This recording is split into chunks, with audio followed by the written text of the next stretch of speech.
So you're the famous Elisa Kotin. Well, thank you very much. I like to think of myself as Elisa, but that'll work too. We have been dying to meet you. Someone said that you've been over, 100, 200 different countries. Is that right? One day I actually hope that maybe I'll get to that. I've been to over 80 countries. That's fascinating. I get nervous when I'm leaving outside of California.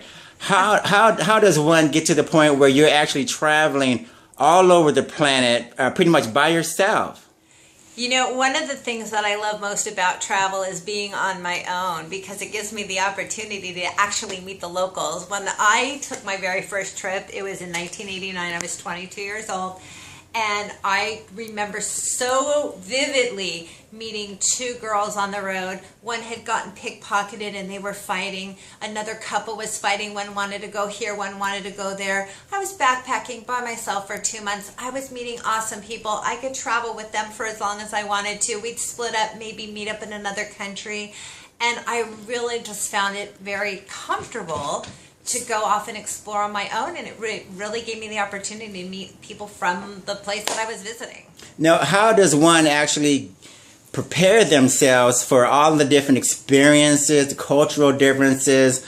I hear that the food, everything is such a shock when you get outside and you get into those situations. How does one prepare themselves for all those things? How do you do that? I have no idea. I think it's interesting because I think people have a really interesting perspective on what they think travel is going to be when they get somewhere new and someplace different.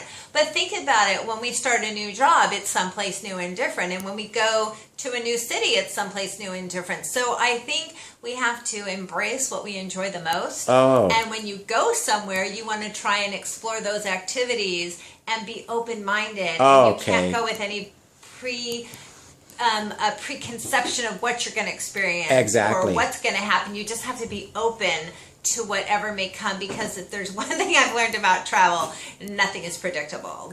You can plan to be on one plane and plan the train trip to be 2 hours, and nothing ever, it just doesn't work out that way. So you have to be open and very flexible. What was your first trip? Is there a memorable moment when you actually started out on this journey of yours?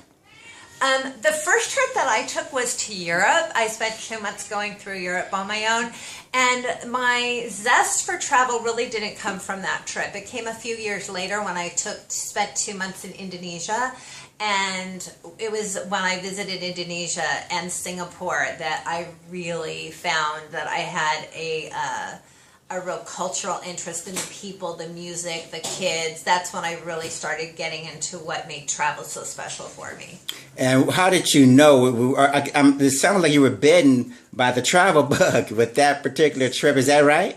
Yeah, I think it started with that. And then my next trip, I knew Africa was going to be my next destination. And that took me 3 years to save up and go. And I spent 2 months, and I started in Morocco, and I went to Egypt, and then I went to on safari in Kenya and Tanzania, and then down to Zimbabwe. So I plan all my own trips. I do all my research. I look at different towns and villages and cities, and I spend the time before I go away to get a feel for what I'm trying to get out of it. And then when I get there, I really have to be open for changes to be made, but I have an idea of what kind of things interest me the most. Through the years, the road narrows. Like, you learn what you're really passionate about.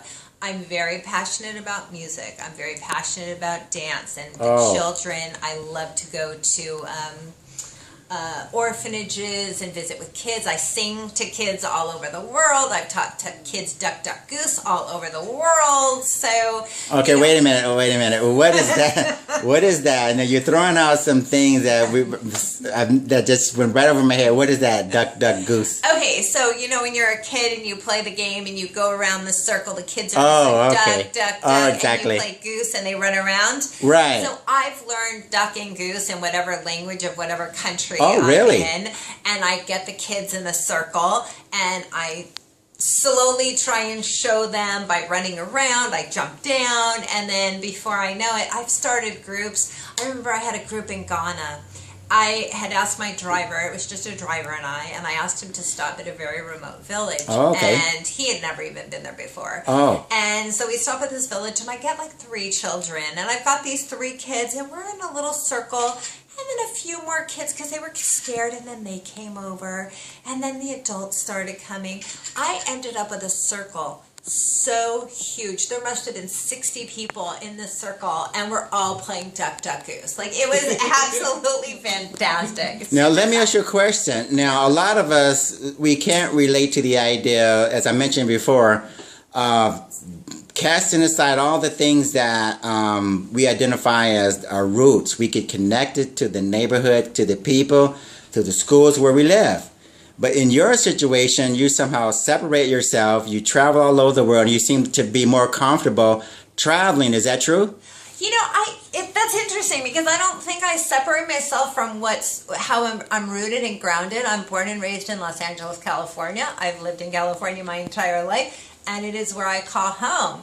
I just haven't made home the only place that I want to be. Oh, okay. And I like to venture out. So I have I'm very exploratory in nature, and I have a zest for life and a thirst for new cultures, and I really like the territories that are destinations that are less explored and visited, and so I'm just comfortable in both sides of the coin. Okay, now we have a lot of people here they're just begging to ask you, how do we prepare? What do we do to become the next world traveler like Elisa Kotin? Now, what do we do?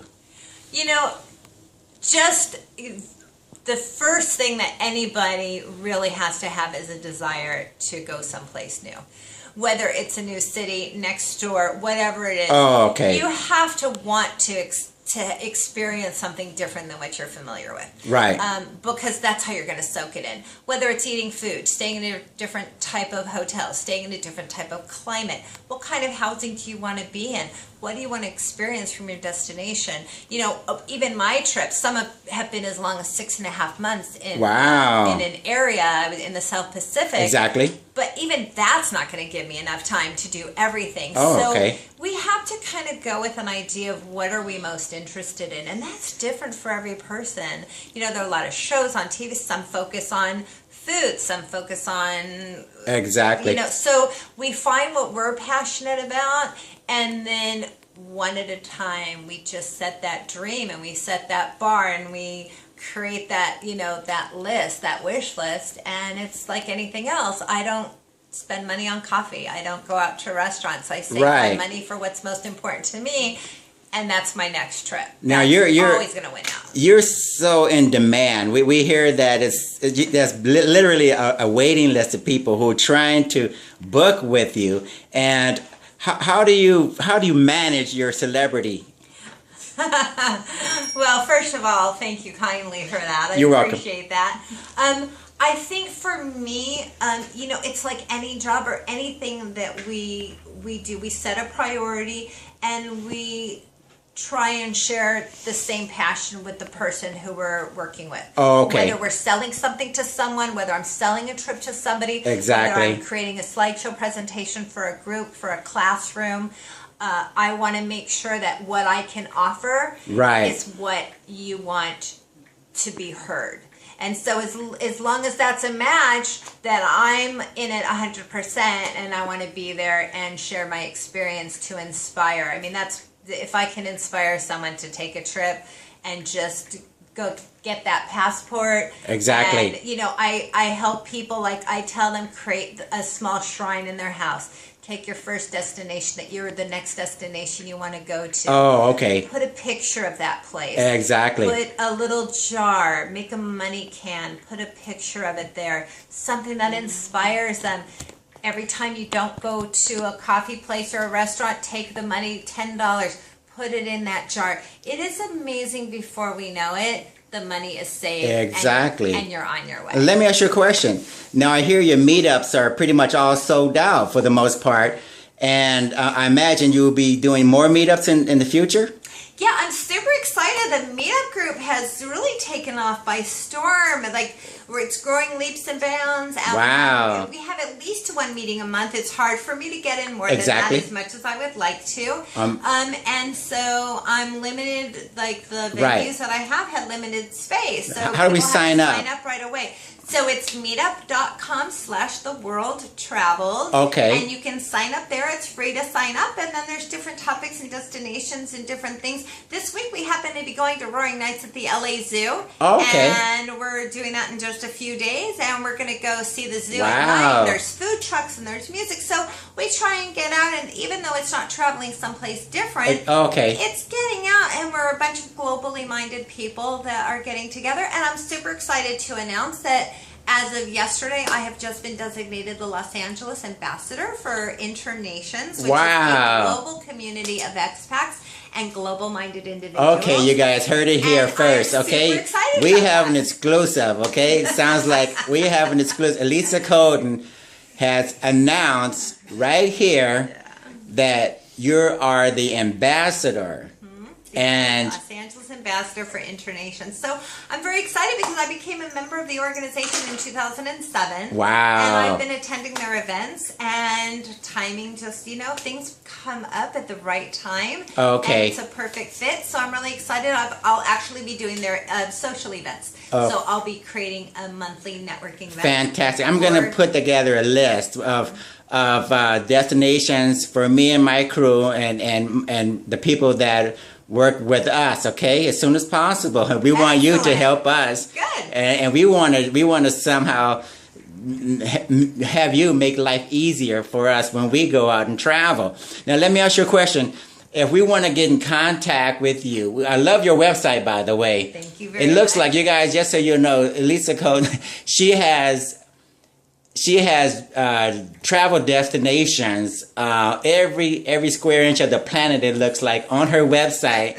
And you can see her in Africa, you can see her in India, you can see her in Alaska and Antarctica, right? Yeah. And you have some amazing stories in terms of how you braved injury, pain, struggling. That is true.